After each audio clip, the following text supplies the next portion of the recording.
Here we go, 1-1. Hit well right field, deep, looking up. That baby's gone. Julio Rodriguez. And look at that. That was Julio's second home run of the game, which eventually led to the Mariners coming back to win 9-7, which I guess that tie made some kind of inspiration. And Julio Rodriguez, he really played well today. Not only did he give 2 home runs for the Mariners, but he also gave me 2 home runs for my fantasy team. And thanks in part to that, I am completely dominating this guy as if I need to win, some other guy to lose because I'm tied for a playoff spot. Besides the point, let's look at these fools. They've already commented before we even started. We got Sleepy going, bet Rooftop was already getting a negative video ready, but we came back to win. I was going to be here, negative or positive. Trident and I already planned it anyway. I had a video ready. I'll be honest. Yeah, he did. He really did. Let's celebrate. The Mariners and Astros won. I can't celebrate Astros winning. Sorry, buddy. I will say the Astros are close to passing the Rangers. So, I mean, at this point. Which you don't want because Texas, I think, is more vulnerable to a division than the Houston Astros are. But anyways, the Mariners came back and won, and it seemed early in the game, I was thinking, man, they really must have felt emotionally devastated after Colton Wong took the lead yesterday, only to watch the bullpen completely blow it. And some of you may have saw me on Twitter, including the Trident, where I was just railing Scott's service all night long, and some dude named Shane was like, "You're insane. How could you say that?" And oh my gosh, we just went back and forth. I was trolling other Root Sports people, including Jen Mueller. Was like, yes, this is Scott Service's fault because he put in Paul Sewald. No, he put in Andres Munoz over Paul Sewald. Yeah, but he pitched 3 of the last 4 days. Well, you shouldn't have pitched him on Sunday. And then you made him pitch anyway, and then you made him pitch today. But besides the point, Mariners won the game. Hopefully this is the inspire. No, it won't be. This will be the back and forth seesaw thing that they're going to do, isn't it? Yeah, it's just, and it's kind of been what they've done. Great win. I mean, a great win and a great comeback. So certainly I'm very happy. I mean, every time this team, and I was ready to do, I almost did a video in the middle of the game when they were down 4-0 going, this team's not doing it. They're done. It's not happening. I don't think they're terrible, but it's just not happening. They're 500. Just forget the playoffs. It's over. And then they come back and win, and they get my hopes back up. And we were talking before we jumped on that, I mean, this team probably should be on a 6-game winning streak right now. And I'm certainly not one to – I've been more defensive of Scott and just some of the decisions. But even I did yesterday, if you watch my video, I was very critical. I thought I was getting too cute yesterday with the Munoz-Sewald switch. I think you go with what's working, and Munoz hasn't quite been as dominant this year. Last year, that injury still must be doing something to him. Yeah. Last year, maybe I'm fine with that, but this year, and then in the Toronto game, I thought it was actually, and I'm not here to just turn this into a bash Scott fest, but I thought it was one of his worst managed games. I thought there was a lot of letting Colton Wong bat in the 6th inning. I thought was dumb. He goes to Paul down 4-3, which is fine. But if you're going to use Paul, then why not go to Paul in the 7th inning against Toronto in a tie game? If you're going to use him in a non-save situation, then use him in the tighter. Yeah, don't use him when it's pointless. And why use him in a 4-3 game if you're not going to use him in? But anyways, great win. I shouldn't be. Yeah, and we wanted to go over it, but before we do. Look at those numbers. 696 subs. Help me get – wait, no, not 696. What am I doing to myself? I'm lying to you guys. Make that 596 subs. Get me to 600 by the end of the show. And most importantly, get me to 1,000 so I can start making quarters. So I can, I can use the quarters to play Little Miss Pac-Man or, I don't know, some arcade game somewhere. Come on, get me some quarters at least. Anyways, let's go over the summary. I'm going to cover the Twins portion of the scoring. We got the Trident that's going to cover the Mariners portion of the scoring. And once we get to where it's in the middle of the innings, I'm going to have my little thing on Gabe Spire being pulled after 1 inning after 3 strikeouts. But let's go over the Twins. First, it starts with Julian He triples down to left center field where Carlos Correa scores, who tends to be the Mariner killer. Max Kepler singles to right field. Jillian scores. Wallner homers to right field, and Max Kepler scores, which made it 4-0. Now, what happened in the second inning? Well, we got, I guess, moving Julio to the fifth spot was the key. Let me pull it up here. As Julio Rodriguez homered with one out in the top of the second to get the Mariners on board 4-1. We'll get into Julio a little bit too later on, but that was good to see. Turned on, looked like a high two-seamer, pretty misplaced pitch from Lopez. Actually, looked like the Mariners might get a little rally going because Julio homered, and then Mike Ford walked with one out, and 4-1, runner at first, one out. Ty France stepped up and grounded into a double play, and then the Twins responded. They did respond in not so long after in the third, bottom of the third. We got Castro tripling down the right field, and Max Kepler scored. And then what happened after that? It was something very special. It was the first major league home run for Mr. Cade Marlowe, who had a great game, by the way. I know Julio will be the focus, and rightfully so. But Cade Marlowe was fantastic today. He hits his first major league home run in the top of the fifth inning, and it went to left center, so he went the other way with it. Put a pretty good jolt on the ball and cut the lead to 5-2. And he did redeem himself, considering that he had a boneheaded oopsie fielding play earlier in the game. Yeah, we didn't talk about that. He took a very odd route on the Julian. Who that guy, by the way, I swear the Mariners can just not get out at all. I've never seen a guy dominate a team as much as that Julian guy has done it. But yeah, he took a weird route on the ball that I thought was catchable. But and kind of opened the floodgates in the first inning. It would have been a tough play, but definitely took a very odd route on it, I thought. But he redeemed himself. He really did. Got on base as well. And now bottom of the sixth, we got Solano.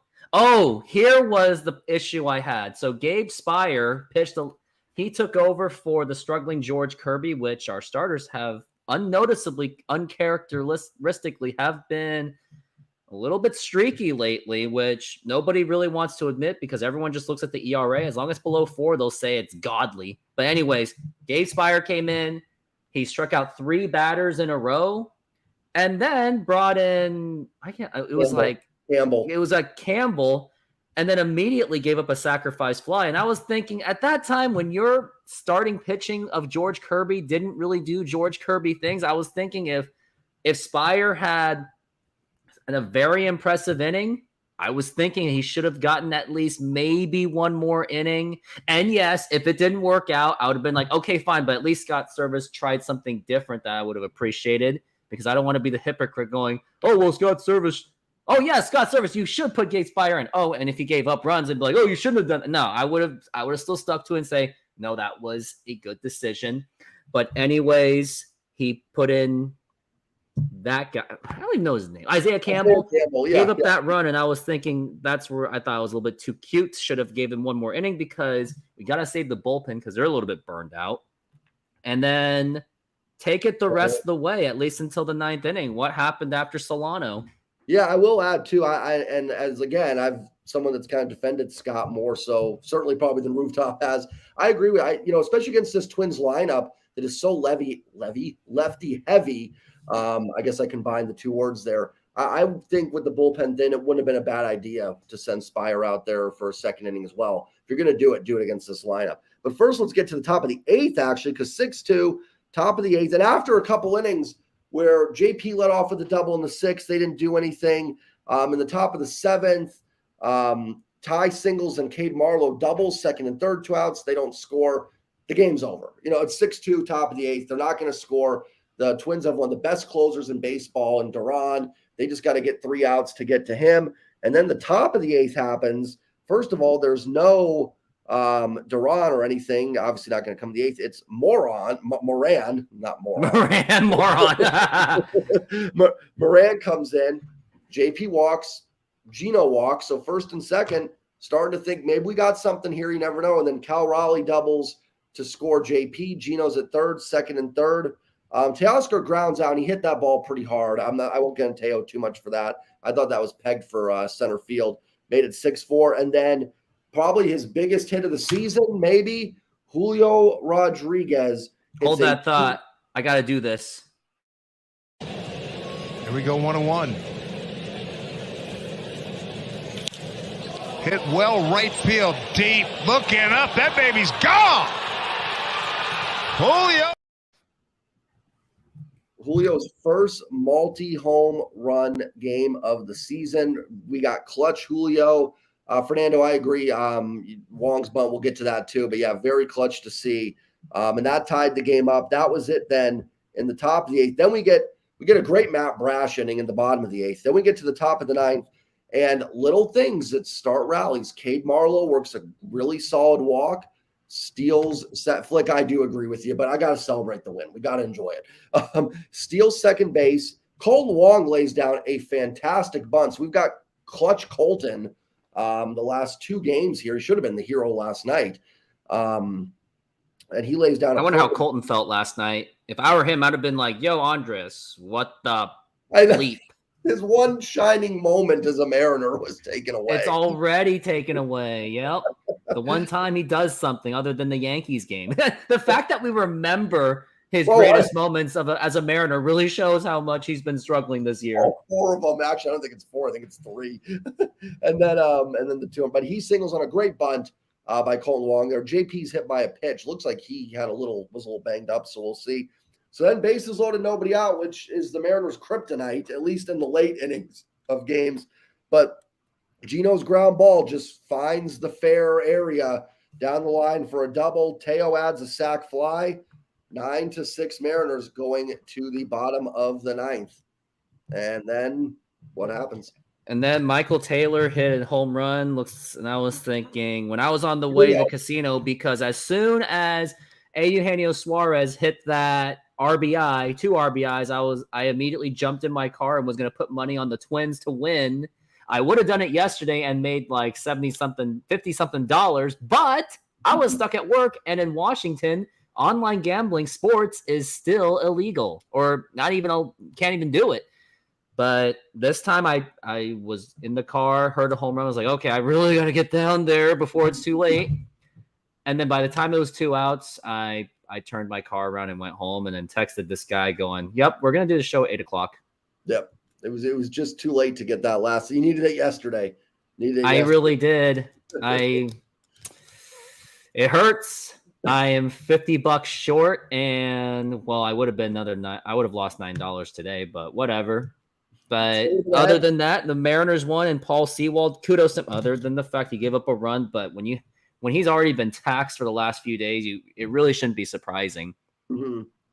Well, and Paul always seems to give up that, like when he has a 3-run lead, gives up that 1 run or 2 to kind of make it more interesting. But he locks it down. I agree, Sleepy. A great win. It's a shame because not a shame, but like I really feel like they should have be on a 6-game winning streak right now. But you know what? I will say this: they won the last series against Toronto, should have swept, but they won the series, and they do have a chance to win this series tomorrow. I mean, that's good. That is a good thing. Got to win tomorrow, which is why I'm heading to the casino tomorrow morning to put money on the Twins, even though it's Twins are favorited, which means you won't win as much. But could I really see the Mariners winning 2 of 3 in Minnesota? I know I'm a negative Nancy, but I don't see it. The team's done that to us this year. I mean, that's every time we get a little bit, like I did my post game from the hotel after the Saturday game, and I was like, this is the best I felt about this team really all year. And then they go up 2-0 on Sunday. I'm like, they're going to sweep this series. They're going to do it. They've got me back. And then they find a way to lose that. Then yesterday happens. So, it's really could have made some money this week, because I would have bet on the Toronto Blue Jays on Sunday. Flick calls me a blasphemy. Well, you're entitled. I mean, well, here's the thing. I'm a YouTube channel. I'm a Mariner YouTube channel that doesn't say nice things. Am I like everyone else? No. And if I was, I would be less noticeable in some way. Betting on the other team will get you a half-season ban. I bet against the Mariners a lot last year. And put it this way. If Mariners lose, I win money. If the Mariners win, it's reverse jinx. I told Rooftop before we started this, I actually did a season once for football where I bet against the Seahawks every Sunday. And I just looked at it. I had a buddy, too, that was a Cubs fan that actually bet against the Cubs in the Marlins series in 2003. And I took the strategy from him. He goes, either I win money or my team wins. So either way, I'm going to leave. I mean, I always leave happy with something. Yeah. I always rooted for the Seahawks to win. I did not want them to lose, but I took it like if they lost, I got $30 at least out of it or something. So no matter what, there was something positive to take away from each game. Yeah, but this guy, he disagrees a big time. Oh, looks like the Angels lost. Honestly, I'm not concerned about the Angels that much because they're pretty much in hopelessness. Oh, we got Starks. Hello. Hit that subscribe button. Help me get some quarters so I can go to an arcade. You're not speechless, Flick. That's impossible. Oh, Sleepy. I got Snoqualmie Casino. That's where I go. This guy does online because he's in Arizona. But let me say this. Ever since the Jared Kelenic injury, the Mariners have actually played a little bit better. They have been 4-2 since that injury. And it reminds me of a long time ago when Ken Griffey Jr. suffered that injury with that wrist, that amazing play at center field. And when that happened, Randy Johnson fell down. Their hope was lost. They were thinking the Mariners were going to fold. But Randy Johnson said something, and he was reflecting on this season. He goes, yeah, when we were talking as a team, we had a couple choices. Either we can just fold and just wait till Griffey gets back and we'll lose a lot of games, or we could just believe in ourselves, work with what we have, and try to at least stay afloat until Griffey comes back. And that's exactly what the Mariners did in 95. And as soon as Griffey came back, the rest was history for that run in September of 95. And what's happened now is Jared Kelenic, and it looks like his ETA is a little bit sooner than expected. So maybe if the Mariners do play somewhat good-ish like they are right now, maybe they'll be ready for Jared Kelenic's return. But the one thing I will note, Mariners slightly have struck out maybe a little bit less with Jared Kelenic's departure. Now, I'm not saying that he's no good to the team. He's a clutch guy, but something that Mariners can salvage and take advantage of is the slightly limiting strikeouts. I would have to look it up and see if that's true. Yeah. But when you have anyone else but Jared can't strike out any more than he could he? Unless you have Taylor Trammell, who knows? But things I've noticed is when teams face adversity, especially an injury to a key player like Jared Kelenic, teams are left with two choices. Either just fold and just sell or believe in themselves and keep winning, because I saw a lot of YouTubers out there, including this one guy, I'm not going to say his name. He's like, yeah, the Mariners should just sell and just forget about it. Let it go. I was like, no, Mariners are still in the race. They just got to believe in themselves. Just step up. You got guys like Dylan Moore that can step up. And now you got Cade Marlowe, who at least stepped up today. So just because one player goes down doesn't mean it's the end of the world. There's other opportunities out there. And as decent the Mariners farm system have, someone can step up. Yeah, and you never know who it's going to be. I mean, how many players around the league are guys? I mean, there's some great prospects that were top prospects all the way to become great players. There's other guys that were, maybe more mid-level prospects to become great. Maybe Cade Marlowe is the next, good starting outfielder for this baseball team. Maybe I can't think of anybody top of my head right now. I'm not going to compare to the Griffeys and stuff, but maybe he is an everyday player that's now getting his chance. And injuries can do that. It allows people to step up. I remember last year when the Mariners were really banged up and Taylor Trammell came up. And in my videos, I talked about maybe he is. Now, it turned out to be not the case. Trammell's continued to struggle. But at the time, I was like, you know what? You never know. You never know where great players are going to come from. I mean, I'm trying to think of the roster right now. But, I mean, there's always guys around the league that are not considered top of the line necessarily prospects. And Marlowe wasn't considered a bad prospect. Maybe he is somebody that can take an everyday job. Maybe he is. Maybe it's the spark the team needs. What happened to Jose Caballero when he was called up? We were like, who's this guy? Maybe he's there for a couple games to give Colton Wong a breather. And look what happened. He's at least somewhat contributing, steals bases, he hustles, works the count. And maybe Cade Marlowe could also be that guy to help at least keep this team afloat and at least keep them relevant in the playoff race. And hopefully Mariners can win those games against the Twins, win tomorrow against the Twins, play decent against the Diamondbacks, and before that trade deadline, please have them buy, because if they stand pat, they're not going anywhere. So Definitely hopefully they'll can't be in the stand better position to buy for something. And if I were to be the guessing man on, and I think we should talk about that. If the Mariners get into a buying position, where in the positions do you think they should prioritize? Yeah, and I 100% think they should buy. Even if they did drop out of it, I still wouldn't have said this team should sell, because outside of I would have been fine with selling some of the relievers. I'd be fine with that. I still am. Like, if you can get something for some of these guys, I'm okay with that. But you should still be buying in the process. I think middle infield, I think you've got to look at second base and try to find somebody that's a legitimate everyday player there. I mean, they've tried the stopgaps with Colton Wong, with Adam Frazier. It's not working. You need a legitimate player there.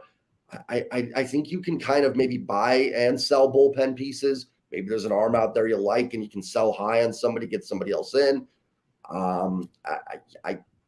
Flick says manager. I will also say starting pitching.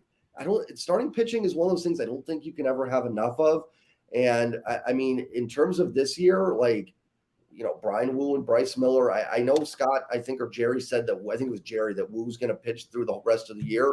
But I think some starting pitching depth wouldn't be the worst thing either. And if you can add a starting pitcher at the trade deadline, then in the offseason, you have a lot of starting pitchers that maybe you can deal for a bat as well. So you have more trade pieces there. But I would say in terms of long-term pieces, middle infield would be my first, second base primarily.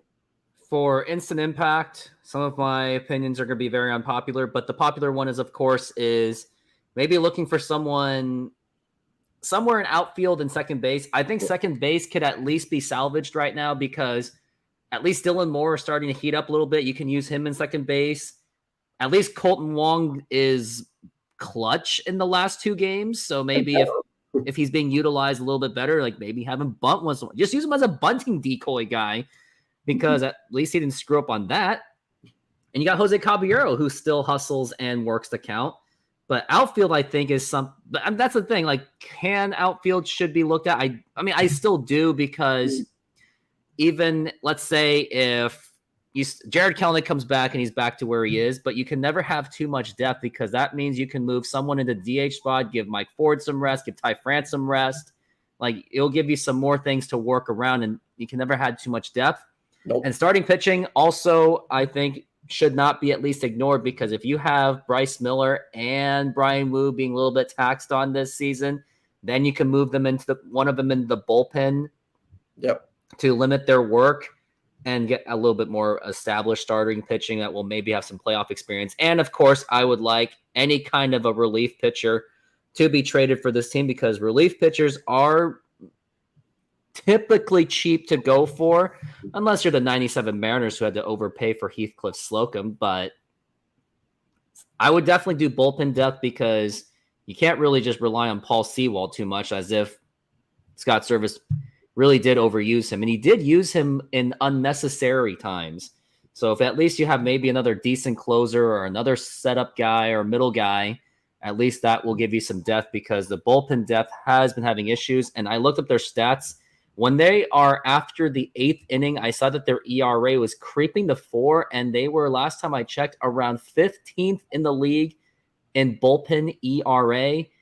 Once you add your thoughts into it of what my thoughts on who the trade is, I'll be happy to go over those stats just to prove that I have stats and I'm not lying. Yeah, no, I'm with you on the bullpen. I think it's I think what you have with this bullpen is you've got some very live arms. Someone said grab Bellinger. My only issue with Bellinger, I think he's on a 1-year deal. He is on a 1-year deal. The guy strikes out too much on a contract year. I don't trust an NL guy going to the AL. I just don't. I wouldn't mind it if the team was 7 games up in a playoff spot. I'd be fine with that. I don't want to get a lot of guys on 1-year deals. When I'm talking second base and stuff, I think for Rooftop, for the outfield, we're talking more long-term. I'm looking for guys that can help this team next year as well. And that's where I am at with buying.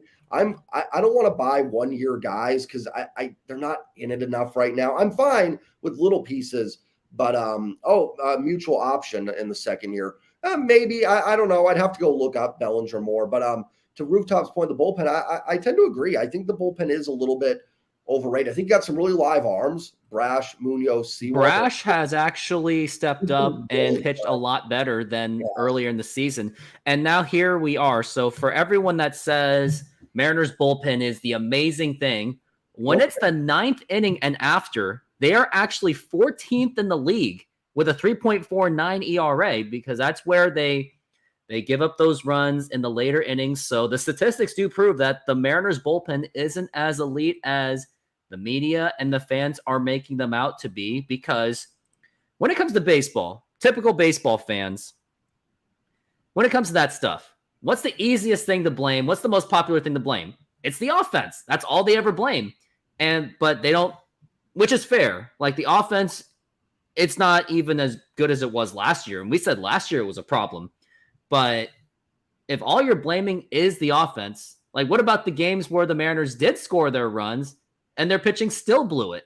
So I just, because of all these other factors, I think it's a lazy assessment to just say it's the offense. And I just don't expect them to do it. I don't expect casual baseball fans to do nerdy things like I do, like looking at specific stats like 8th inning or later, or when someone was picking their nose at this moment. Like, I don't expect everyone to know that, but it's jobs like people like us doing it for free for the most part. Well, except me, sort of.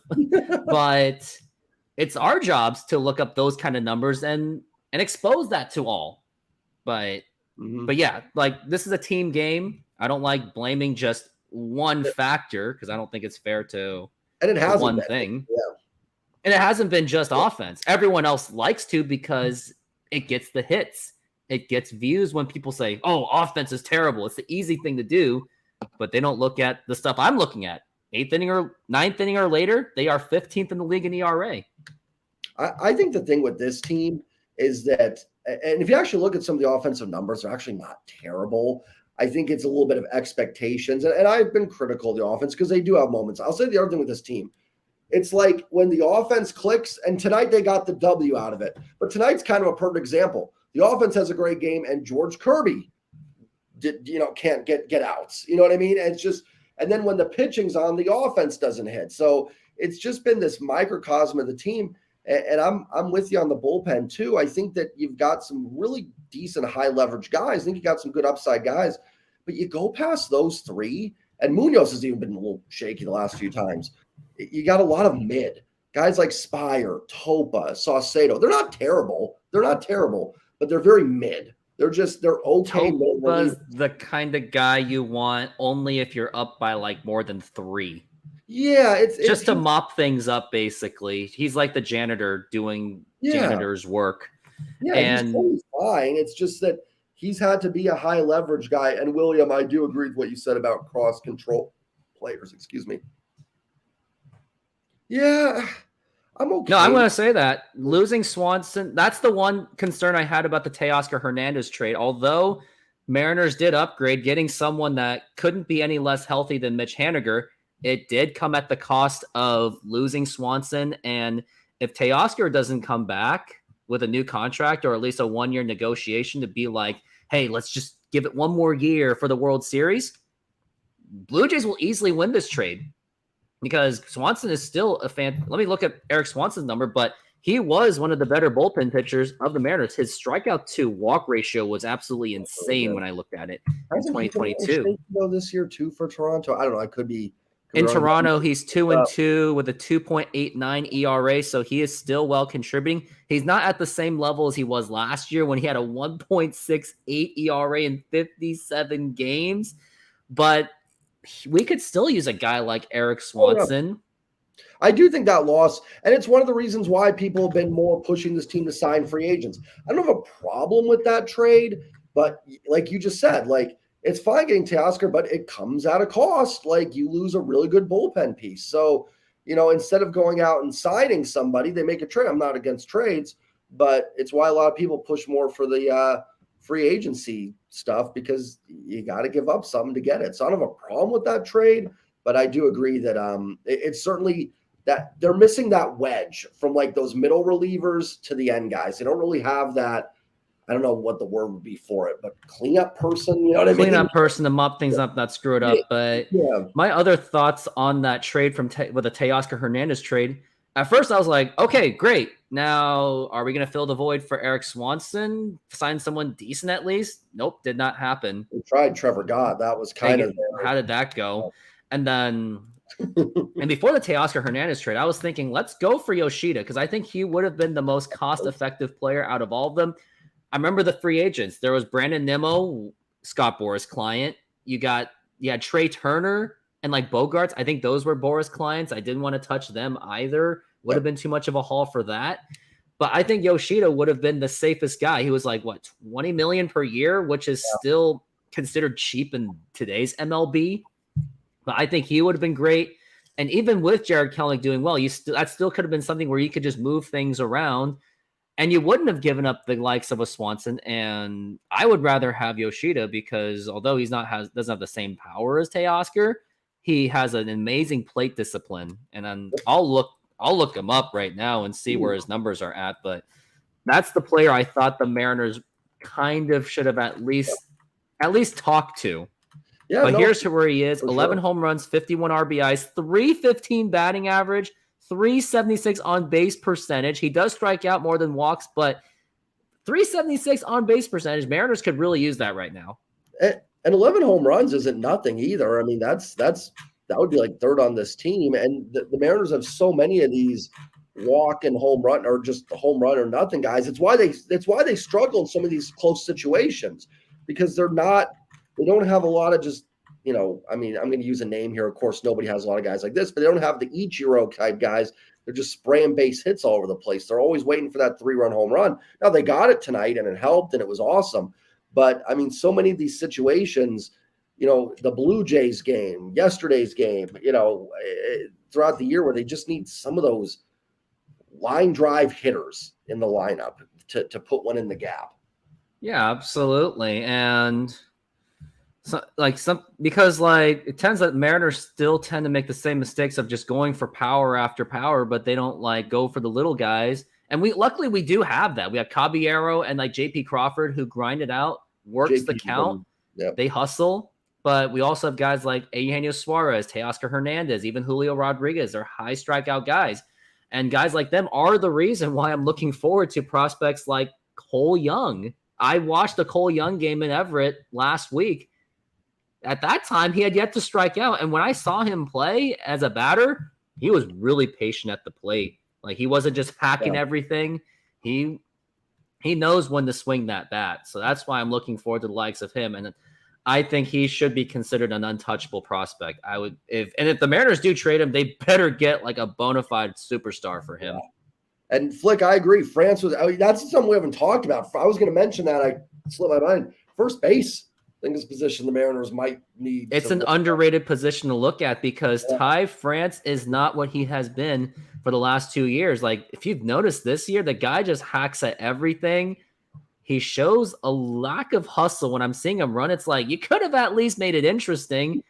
And you see, and the camera just happens to catch him at the worst time where he's just smiling at stupid errors. And then you got a manager, of course, that doesn't even let him know, hey, this is not appropriate to laugh at a bad situation. And that's just common sense. If I'm at work, I'm not going to, someone that works in retail has to sell things. I'm not going to just laugh and goof around when things are going like crap. I will only do that when things are going well. Yeah. Yeah, no, exactly. And Ty just hasn't been productive. The power is not good enough. And to offset the power not being good enough, the average and OBP aren't good enough. To offset that, the speed is not good enough. The defense, I think, has been solid, but first base is the position where I'm willing to sacrifice the defense for the bat. You know what I mean? I'm okay with a lug out there if they can hit a little bit. But yeah, I mean, it's just so weird. And really, and the thing with Ty is, and I see all the comments, guys, and I agree with most of you on it. It's been a calendar year of baseball now where Ty France has been a very, very mediocre baseball player. He has been, and it's making it a lot easier to make the decision that if he does go out in free agency, I don't think he'll be end of the world. And if only Evan White was just healthy, we would feel much better about it, but he's not. Mm-hmm. And hopefully, and it's not like the Mariners really have much prospects to even look forward to on the first base end. There's really, let me look and see what any notable prospects that could maybe take his place. I'm looking at Tyler Locklear as someone. He is Yeah. 22, so maybe someone like him, but he's still an A+, so Right. maybe next year if we're lucky. But he's also a third baseman because you got to look at the legs of Eugenio Suarez, who's not going to last forever either. Exactly. And he's been lucky enough we're lucky enough to see him finally break out somewhat in the second half of the season, but that's not something you can depend on. And the guy strikes out a lot, but hopefully, yeah. But I agree that looking at first base is a very underrated position to look at too. And it's such a shame. And William, I agree. They keep busting him inside, not giving him anything to go the other way with. And if Evan White was healthy, it just goes to show how guys can get that opportunity. Like he may have gotten a shot. They may have, I don't know. They're not going to like bench Ty, I don't think, but maybe Evan White is up and getting some of those DH first base at bats, and they're platooning Ford and France at DH. They would have absolutely platooned. And if Evan White turned out to be what we at least hope, even like half of what we were hoping, then losing out on Carlos Santana wouldn't have been as painful. But instead, we got Evan White, he's just hurt, and maybe years from now we'll understand why it didn't work out for him. Like we've had prospects out there like DJ Peterson. At first, we thought it was a mystery why didn't he work out? Why didn't he even get a call up? It was because the man was just lazy. Yeah, there's a lot of that, like I said, goes on behind the scenes and stuff. So big shame about Evan White, because it's funny how he went from he was the first of the big prospects to graduate to the big leagues. And then he got a contract before he was even called up. Exactly. And then he had some moments, and then he sort of petered out, and Ty France went from DH to first base. And then we just forgot about Evan White. And now he probably would have had a shot this year. When Ty France was breaking out, that trade with the Padres was looking like absolute genius. And it still is, because you still got Andres Munoz. At least you had a couple good years of Ty France. Maybe he steps up because of the situation right now. And he has been playing a little bit better since he got moved out of the 3 spot, which he should have never been a 3 hitter to begin with. I always thought of him as a 5 or a 6 guy, just like Julio. I'm still okay with him being a 3 to a 5 guy. Just like Kelenic, if he ever comes back healthy, always make him a 3 to a 5 guy. But that's the question. The Mariners don't really have a legitimate number 3 guy that you can have him hanging around. But at the very best, I expect Julio long-term to be the number 3 guy. Yeah, I agree with that. And that's part of the problem. They really don't have it. I think Ty was 7th. They just don't really have anybody. And it's like, as soon as they move someone in there, they just can't really do it. You know what I mean? I think Cal hit 3rd tonight, and it's just kind of musical chairs. Yeah, that one, it was a little bit weird. The only lineup decisions that Scott Service has really nailed, and it's something that should have been done years ago, was having J.P. Crawford as a leadoff hitter, which should have been this entire time, because we had stretches where Jared Kelenic was a leadoff hitter in 2021, which I actually believe did stunt his growth, because you don't put a high strikeout guy in the leadoff spot. And then Julio Rodriguez, actually, even last year in his rookie year, I still didn't like him as the 3 spot, because he is more of a guy that drives and runs more than, but he wanted a guy on first base to steal bases, but he can still do that. And plus you want JP Crawford as leadoff, because even if he gets out or strikes out, it took the pitcher 10 or so pitches to do so. And that's worth it. That's a successful at. And that was the thing when Julio was in there. I think if Julio everything is clicking, I don't mind him at the leadoff, because you do get that speed there, and that's fine. But man, when Julio's on, he is joy to watch. Tonight, fantastic. But man, when Julio struggles, because he just doesn't take a lot of pitches, like you said. So he's making outs like this, and it's like 2 pitches, 3 pitches, 1 pitch outs. With JP, or at least, like you said, even on the outs, you seem to be getting at least 6, 7 pitch battles and making that starting pitcher work a little bit to do that. So, and Julio just wasn't doing that. But at least today he finally stepped up and kind of got it right. Now it's really unclear what tomorrow is going to be like, but at least we have Bryce Miller to look forward to. So hopefully Bryce Miller can step up and get the job done. But at the same time, the Twins have another less than 4 ERA guy. So I don't expect really much for tomorrow, which is why I'm going to the casino and even putting my money on a Twins as a favorite. Yeah, I think it's Joe Ryan, if I'm not mistaken, for the Twins. I can take a look. And Flick of the Switch is saying Kelnick in France for Pete Alonso. The Mets would completely laugh you out of the door for that. And I'm not willing to get rid of Kelnick.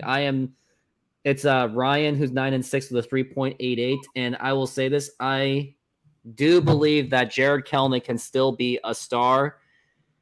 It's just been a really weird season for him where he had that April and even that little bit of a May spark, but then something just happened and it wasn't even the injury either, because that injury was preventable, which I do think that if the team culture was just a little bit better, if there was a little bit more discipline, Jared Kelnick does not do that. Lou Piniella wouldn't have allowed that to happen. I think it's fair, and I was very critical of it in my video. I said that it was an undisciplined act. It was a selfish act. And, that's a good point. Maybe, that is the culture in the locker room allowing that stuff to happen. I mean, obviously, the good vibes only can only go for so long. And obviously, you can't stop it from happening, but are they putting these guys in positions where they're thinking that's an acceptable response to that? And Kelnick's kind of had, I'm not going to say he's had anger issues, but that's not the first time Kelnick's let his emotions get the best of him. I saw it all the way back in Tacoma where he was playing pretty well, but then he had a strikeout and he just chucked his bat. And I saw that and I'm going to go, and my thought was, yep, as much as I love this guy and looking forward to him, he's going to be someone to deal with. And like I said, I'm not different from him. I have the similar personalities as he does. When I played softball and something didn't go my way, I threw my bat. And there was one time I threw my bat and I actually broke the tip of it and it was useless. Yeah. But I at least made sure everyone was safe. Last time I threw a bat, I ran out of the field and then threw my bat. It was still embarrassing. Don't get me wrong. It's not something you should be doing. The only reason it's good to do it because you're letting yourself out, but then at the same time, it's at the cost of exposing your personality and you are losing your respect. And also what's more embarrassing, I was the captain of that team. Yeah, I mean, I think and Kelnick's got to find a way, and the coaching staff has to help him do it. Find a way you can have those emotions. I respect that Jared Kelnick cares that much. He cares. He has a heavy amount of passion. I have that personality. I'm a very uptight guy, and it's because I care and I want something to happen for the good of everyone else. But we need, if we had Lou Piniella, Jim Leland type guys, even Joe Madden, that is not allowed. If even Kelnick even thought of doing that, he would have gotten the talking. Jim Leland would have been no, I'm not going to allow that. Look, how did he handle Barry Bonds when he was acting like a 5-year-old in front of a cameraman or some personal trainer? Jim Leland put him in his place, and Barry Bonds was yep, you were right. And everyone was was Jim Leland being mean to you? He's no, I was an idiot. Yeah, and some of those guys been listen, when you're healthy, you're not coming back because you let your team down. You made a selfish decision here, and it was I respect Kelnick's and that he answered the questions after it and stood up there to the media and took responsibility. And in fact, he had the balls to even show up to the media because no one else would have. They would have declined the interview easily. And I respect that, but he's also he let his team down 100%, and he was starting to pick it back up a little bit. So we'll see, but hopefully Cade Marlowe can fill in and do the job, or maybe at least for the meantime, so he could at least play some decent bench role. And he does have some speed, I guess. The guy hustles too. So that's some things that I do think that Jerry Dipoto and Scott, they do look at. They are at least good at finding the hustle guys, like the JPs. He's a pure hustle guy. That Gene Segura trade is genius now. I'm starting to think the Mariners, I would say that it was more of a flat. It was it worked for both teams for their separate reasons, but long-term wise, the Mariners, but for their purposes, the purposes were served for both. And then you got, Caballero out of nowhere. Yeah. He's a hustler. And now you got Cade Marlowe, who showed some hustle today. So if we get those kind of guys, which that's what the Mariners need, they need at least a few of those hustle players. Haggerty last year was a hustle guy. Dylan Moore is still a hustle guy. Mariners should have no issue with at least nailing the third spot, as much as everyone wants to say, well, the American League East is too much, or we got Houston that's in the way, or even the Angels are trolling along. But as long as the Mariners take care of themselves, you don't worry about other teams. That's none of your business. What you can control is what you can control yourself. And plus, what is it, July 25th? Still got 2 more months of baseball. Plenty of baseball left. No reason to sell this team. But I just hope they don't sell Paul Sewald, because I keep hearing those rumors, and there's yeah, sell him while he's on a contract year. But I'm like, no, just pay the guy at the end of the season. But if you're gonna sell Paul Sewald, you better get high impact players and some team that's dumb enough to give up that much. The only way I'll give up Paul Sewald is if the other team pulls a Heathcliff Slocum type trade. That's the only way I will support that trade. And plus, this sounds ridiculous, but back in '97, the Boston Red Sox got Jason Varitek and Derek Lowe off of Heathcliff Slocum. Imagine what the Mariners can get out of Paul Sewald from some dumb team. Sometimes that's the other thing in trades. It's not about of course, what you can get. It's about how you get them, which team you can fool. Some teams are desperate to get rid of someone, and they'll pay the high price for it. It's about finding them, and it's basically a sales job anyway.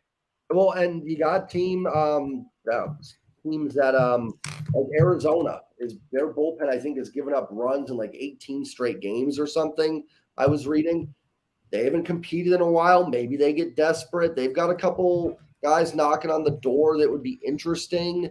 And that's the thing. If you trade Paul, I'm okay with it. But I want guys that are coming in here are going to be playing. I don't want guys that are, you should be here in 6 years. You know what I mean? No, we don't have time for that. If you're trading Paul Sewald, you better get someone. And on top of that, you better make a good, cheap trade for a closer, because as of now, I just don't want to see a Paul Sewald trade, because it would be too much like the Kendall Graveman trade. And that trade, I still don't understand. And of course, the excuse is, well, he was on a contract year.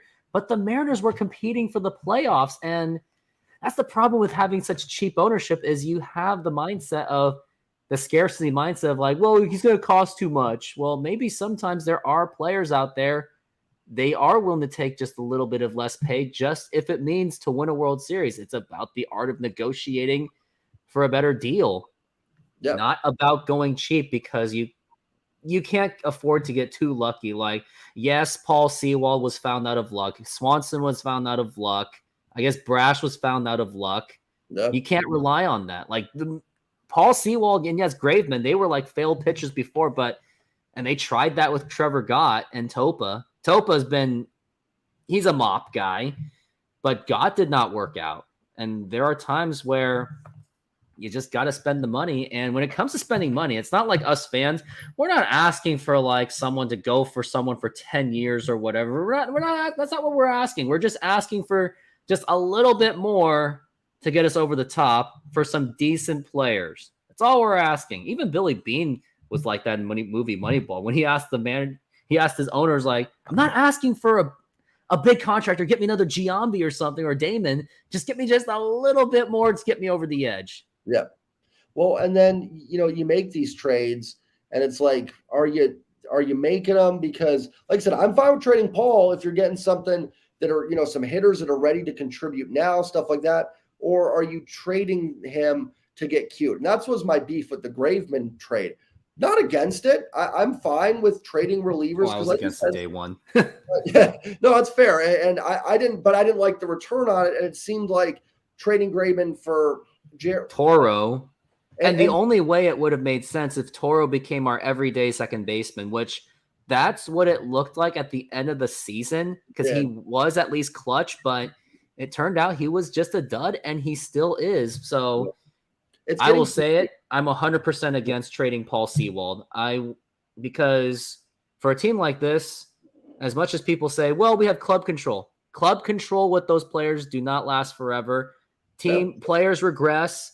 So I think the time to win is immediately. And I still think this team, I'm not saying World Series, even though I delusionally think so.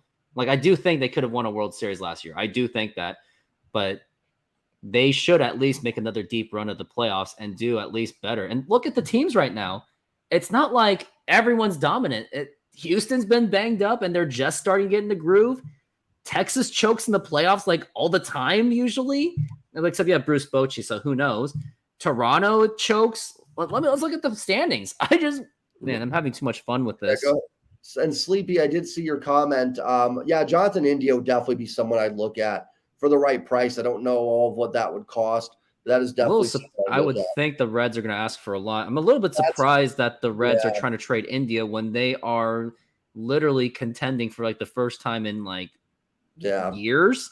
But here's the thing: Baltimore, I can't really. That's the thing. Like, I can't really bank on them for sure being a World Series contender. Tampa Bay has already they've been falling off. They've been 3-7 their last 10. Toronto has been proven to choke in the playoffs. Boston, I don't really see much of them, really.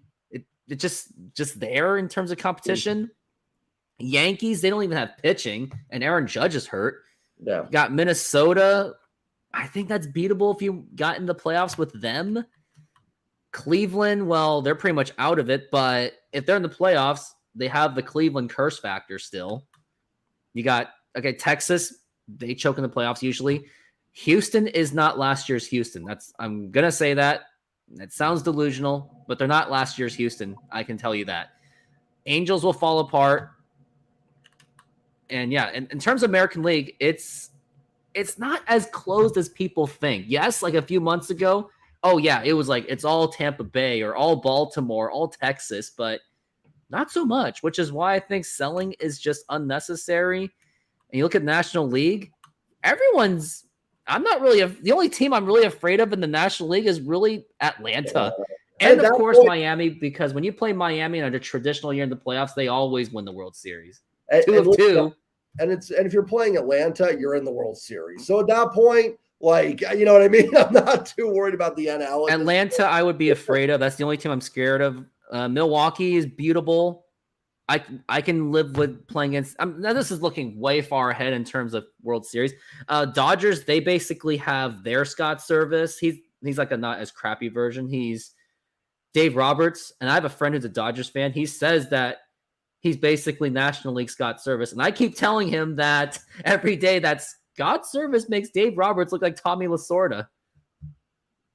So yeah, like the competition isn't as fierce as people make it out to be, which is why I never understand why people want to sell, because it's an easy thing to say. It gets hits. But how far back are the Mariners? How many games? Remember, they're not in, though. That's the thing. They're not in, but they're not out. No, they're not. They're not out. They're not out. What are they, 5.5 back, though? They are 5 exactly, and it could have been around 2 if they won those 2 games. Yeah. It's just my thing is like, and I'm not for selling. I think they should buy, because I think this team, even if it doesn't get in, I think it can compete next season, honestly. And you buying prevents others from being able to buy. Yeah, good point. Because we don't need another 2002 and 2003 where the Mariners allowed Oakland and like Boston and everyone else to make trades. And next thing you know, Mariners were pretty much outmatched by everyone because they didn't make a trade because of cheapness. And if they do that again, I will make a video saying the Mariners just put their season on death sentence.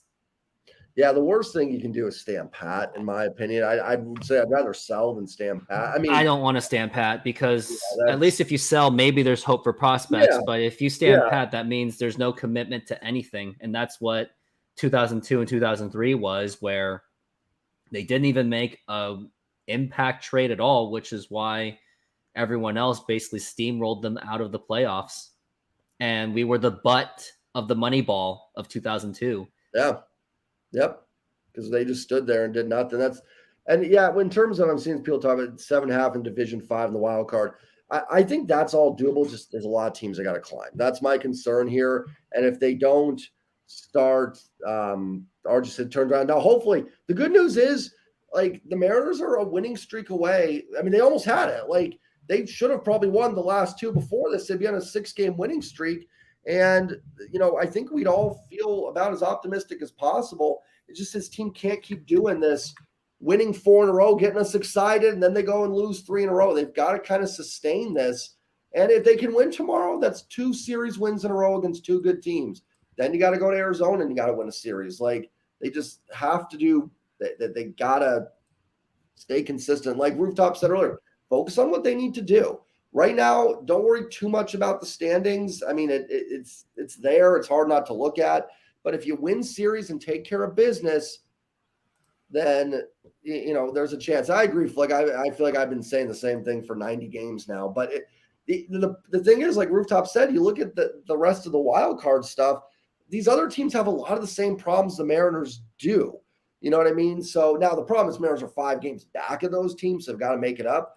But there are a lot of flawed teams in there. It's not crazy that they could get on a winning streak. And Flick, I know we've been saying all year, I'm not predicting it, but that possibility is still there for them. If they can somehow win tomorrow and maybe they sweep in Arizona, and you've got yourself a 5-game winning streak, and who knows, maybe you're 2 back at that point. You know what I mean? Yeah, and I know you said something about like there's a lot to climb, but I came across a video. Now, does anyone in this video or anyone in the chat box remember the great show, The Playmakers from ESPN from 2003? It was a football show. I remember that show. So I found a clip that is extremely similar to the Mariners situation right now in terms of playoff implications. I'm about to show you that right now. And my God, we should probably do a reaction show to something. I'm gonna ask the mic guy, lights, whatever that show is, which I did a major league show with him. All right, I'm gonna play it in just a moment. Here it is. I'm probably gonna get copyright up the butt on this. Coach, we win our next 2 games. Do we make the playoffs? We could.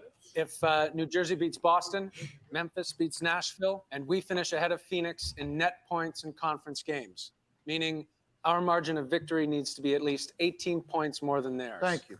There's also wins within the Yeah, we get the idea, which is it is way too complicated to figure out. So let me make it real simple for you.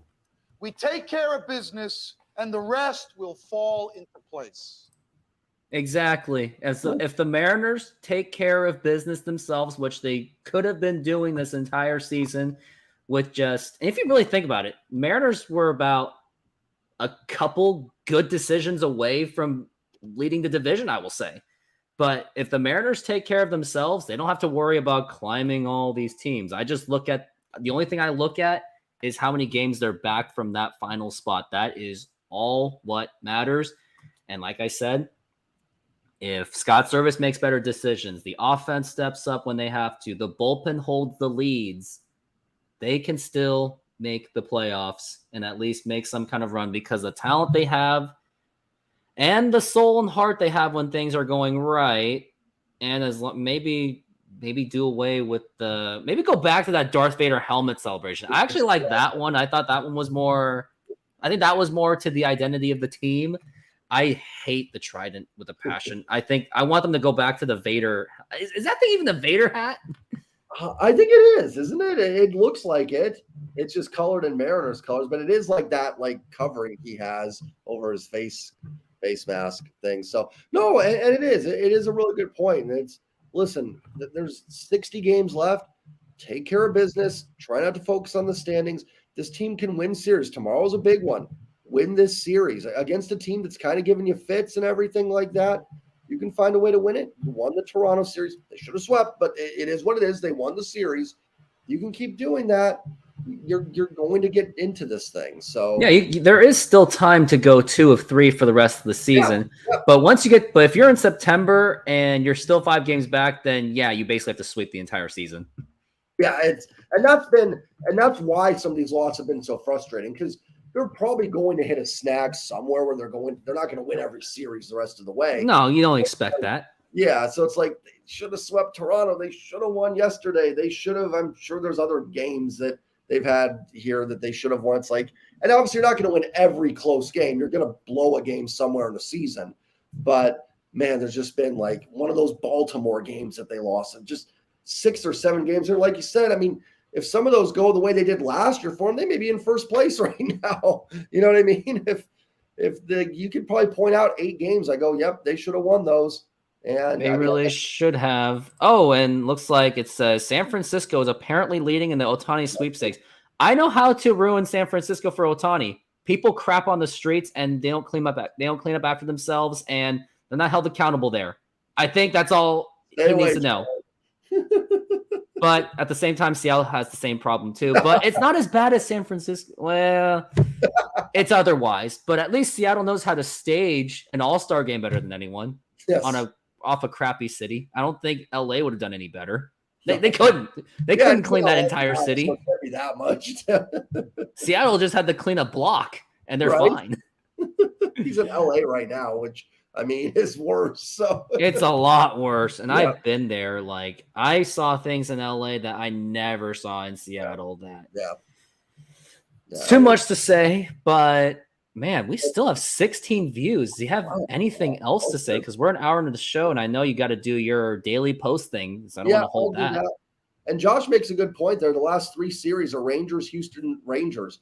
I mean, if you go into that series 3-4 back of the division wild card every way, you at least have a chance. You know what I mean? You're at least, if you can take care of business in those games, you will have an opportunity. So it's still there for this team. I have my doubts just how they've played. Yeah, of course. You know, but they get that win today, and somehow they find a way to keep me invested. They just do. It's so it's good though. I want to be invested. I want them to get into playoffs. Like I want to watch playoff. Baseball was fun last year. I hadn't experienced it since I was 14. You know, so I mean, it was fun to see it and be involved in it. I want that again, and I do think this team has the talent to do it. I really do. I think it is good enough to go on a streak. Julio, maybe this is the start of it. Julio is good enough to be an MVP candidate player. I believe that. I believe that's in him. Cal Raleigh can get hot. Gino can get hot. I even think as much as he's frustrated, I think Ty France can be better than what he's done. You know, and so He should have gotten that all-star spot last year because he would still be motivated and be like, hey, I should have gotten that all-star spot. I'm going to prove those haters wrong, but now he doesn't have that chip on his shoulder anymore. Yeah, and they can make additions, and the bullpen's been up in the air, but I do think there's enough stuff there to make it good, and I think Friday to that. Oh, yeah, we're looking at Friday, and not only is it potentially the both of us, but our good friend Mike, who has unlimited energy that I don't even have, he is projected to also join that show, which would be great because you have seen me on and off the show several times, so if I'm not there on time, you still got the two of them to basically cover the load, and we can all do our cross things. You can do it off of the Trident. You can do it off of me. So there are ways to, if we had the three of us, worst case scenario, you will probably just have down to 2. Yep. So looking forward to that next week. If anybody else has any questions, fire them in there. Flick, we know you'll be there. We're looking forward to it. Oh, when is he not there? That's the bigger question I have for him. But I think the commercial for Flick. Yeah, but I think that's gonna do it. I want the Jay Trident to get his YouTube video in there. I got some cuts to do for an hour, and the other thing I'm looking to experiment is doing audio podcast only because YouTube has that. Maybe throw Spotify in there and maybe get some more tractions on the views. But until then, hit subscribe to all of us. And most importantly, hit subscribe to me because it will really help the algorithm. Hit the likes because I do plan to make a special video in August, at least writing the script. I'm not going to tell you what it is, but it is in August.